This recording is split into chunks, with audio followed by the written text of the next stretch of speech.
ごきげんよう、上川薫です。今回取り上げるのは、ウクライナの戦況についてです。2022年が終わり、2023年が始まりました。現在、ウクライナは冬真っ只中。この冬の戦況を大きく左右するのは、何といっても冬将軍の動向です。冬将軍はこれまで歴史上何度となく、この地域における戦争の状況を一変させるような出来事を何度となく引き起こしてきました。フランスのナポレオンのロシア攻略を破綻させ、第二次世界大戦においてもナチスドイツのソ連攻略に多大な影響を与えました。そして、ロシア、ウクライナ両国にとっても冬将軍がどのような影響を与えるかはまさに天のみぞ知るところであり、重大な関心事でした。そして現時点では冬将軍はウクライナの味方をしているようです。今回の動画ではそのことについて解説していきましょう。まずはそうした天候情報の前に、ウクライナ軍の攻撃が成功していることをロシア側が正式に発表しているというちょっと珍しい出来事があるので、この話からいきます。ウクライナ軍の攻撃を受け、軍人63人死亡、ロシア異例の公表。ロシア国防省は支配するウクライナ東部でアメリカが供与した高機動ロケット砲システムハイマースによるウクライナ軍の攻撃を受け、軍人63人が死亡したと発表しました。ロシア側が一度に多くの人的被害を公表するのは異例で、侵攻を続けるロシア軍にとって打撃となる可能性があります。ウクライナ東部のドンバス地域をめぐっては、ロシアが支配し、補給の拠点となっているルハンシク州のクレミンナなどで一進一退の攻防が続いています。こうした中、ロシア国防省は2日、ドンバス地域の中心都市、ドネツク近郊のマキウカで、アメリカが供与したハイマースによるウクライナ軍の攻撃を受け、軍人63人が死亡したと発表しました。ロケット弾4発が部隊の一時的な宿舎に命中したということです。ウクライナメディアやロシアの独立系メディアなどは、攻撃があったのは12月31日夜で、死亡したのは予備役から動員された兵士だったことや、死傷者は数百人に上るとして、公表よりもさらに多くの死傷者が出ているといった情報を伝えています。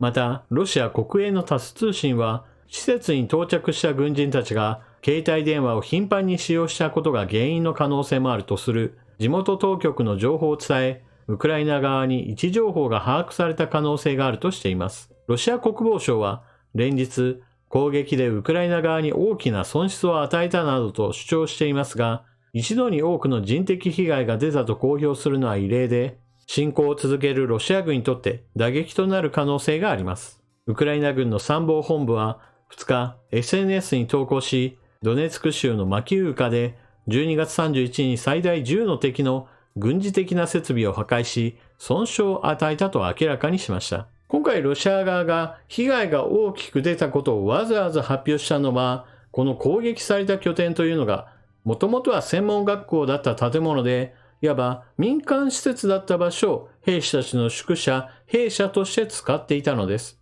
そのような場所が攻撃されたことによって、ウクライナ軍も民間施設を攻撃するじゃないか、みたいな言いがかりをつけようとしたのです。だからこそそのような被害が出たことをわざわざ公表したのだと今のところは見られています。ただし、兵舎として使っていることを自分たちで認めているのですから、もはやそれは民間施設ではありません。軍事施設です。ウクライナ側を非難するのは全くの的外れな話でしょう。続いて記事の中でも出ていましたが、現在攻防が激しく行われているクレミンナとバフムートについて解説をします。こちらの地図は戦争研究所の発表しているもので、赤く塗られている部分がロシア軍の占領している地域、青い部分がウクライナ軍が奪還した地域です。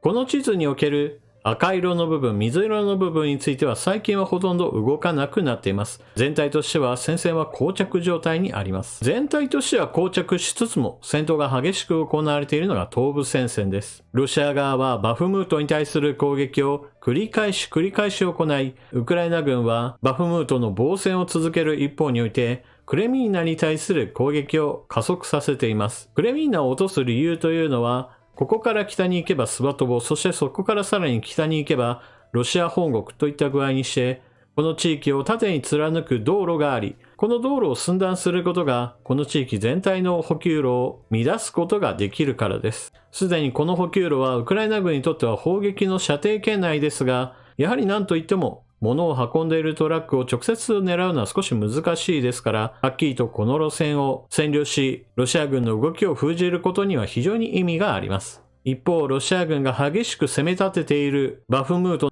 町の戦況マップです。12月22日の状況がこちら。そしてこちらが年が明けた1月3日の戦況地図です。ほぼほぼ変化はないと言えるのですが、ロシア側はほとんど変化がないにもかかわらず連日のようにウクライナ軍の攻撃を退けたであったり、ウクライナ軍に大打撃を与えたといったいわゆる大本営発表をこの地域でも繰り返しています。しかし、どんなに自分たちが素晴らしい戦果を上げているんだと言い続けたとしても、戦況マップ上においては、ロシア軍の占領している地域は全く広がっていないという状況が何ヶ月にもわたって続いているのが現実です。ここまで戦況の解説を行ってきましたが、戦線は全体として膠着しています。その最大の要因は何といっても冬将軍の動向です。秋口から始まった泥濘期、地面がドロドロにぬくらんでしまうという状況は現在もなお続いています。その原因というのが今年のウクライナは暖冬だということです。冬将軍がやってくれば気温はどんどんと下がり、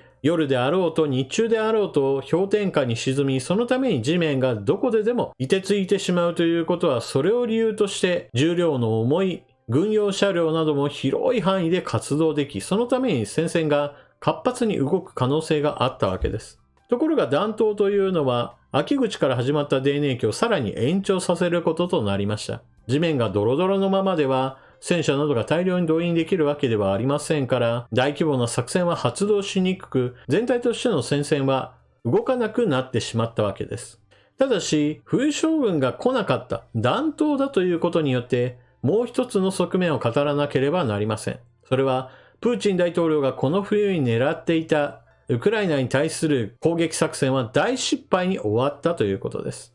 一体何かといえば、ウクライナの社会インフラ、発電施設、変電施設などに対するミサイル攻撃などを繰り返すことによって、冬将軍が到来したらウクライナの国民は凍えて、もはや国に留まることができなくなる。彼らは難民としてヨーロッパに押し寄せるだろう。それに伴ってヨーロッパは混乱し、ウクライナに対する支援を行うどころではなくなる。そのような目論みがプーチン大統領にはありました。現在でもロシア軍はウクライナの発電施設などに対する攻撃を繰り返していますが、暖冬が来ることによって被害は最小限に抑えられています。これまで冬将軍はロシア攻略を目指したナポレオンの作戦計画を破綻させたり、ナチスドイツにとっては強烈な障害となって立ちふさがったものです。しかし、冬将軍はプーチン大統領の敵となったわけです。では、冬将軍今年は一体何をしているかといえば、ウクライナよりもさらに東、ロシア国内のもっと人口が少ない地域に対する進出であったり、もしくは北米大陸で猛威を振るっています。カナダ、アメリカにおいては今年は記録的な寒さと言われるような状況になっていて、大規模な停電をもたらしたり、交通網に対する大打撃を与えていたりもします。ただし、変電施設などにミサイルが飛んできているわけではありませんから、北米地域における被害は最小限に抑えられていると言えるでしょう。少なくともウクライナで冬将軍が猛威を振るうよりも被害は少ないはずです。そして天候の様子に合わせて軍事作戦もその都度修正を図らなければなりません。ウクライナとしては攻撃を今回ご紹介した66号線沿いに実施しています。遠距離攻撃を多用することによって地面がぬかるんでいるんだったら少数精鋭の攻撃にとどめようとしているわけです。一方でロシア側がこの状況に対応しているかといえば全くそうではないと私は見ています。最もわかりやすい例がバフムートに対する攻勢でしょう。泥濘期は戦車や装甲車といったものが対応できないという話をしました。ですから大規模な進撃を行うのはなかなか難しい状況なわけです。にもかかわらずバフムートを攻略しようとするその命令自体が下っているものですから、現場で何が起こっているかといえば、なるほど戦車が使えないというのであれば歩兵たちで突っ込めばいいやというちょっと恐ろしい発想の攻撃が繰り返されているのです。当然のように待ち受ける方にしてみれば戦車がやってくるのと歩兵がやってくるのとでは防衛戦をする時の難易度は当然のように変わってきます。そのためにインターネット上ではバフムート郊外においてはロシア軍の遺体があちこちに散らばっているような凄惨な光景といったものもちょっと日常的なほどに投稿されるようになっています。また、クレミンナ方面でウクライナ軍がどちらかというと遠距離攻撃と少数精鋭による攻撃を繰り返しているのと比較して、ロシア側も反撃しようとした時に使っているのがやはり歩兵を主体とした突撃で、こちらもやはりウクライナ軍と衝突した際の圧倒的な死傷率になっています。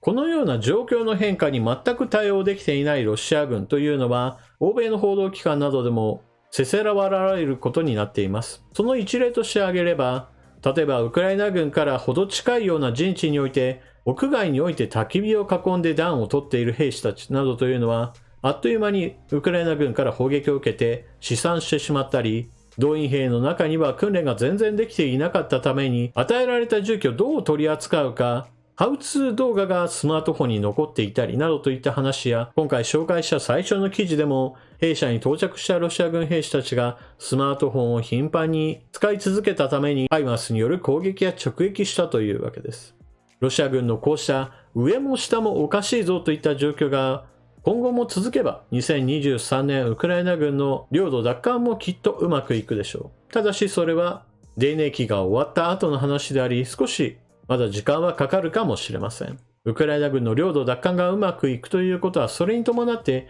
侵略国家の目論みがついえるということを意味します。というわけで今回の動画はここまで。最後までご視聴いただきありがとうございました。チャンネル登録していない方はぜひともチャンネル登録していってください。そして動画を見終わったら評価ボタンのクリックとコメントの書き込みよろしくお願いします。それでは次の動画でまたお目にかかりましょう。またね。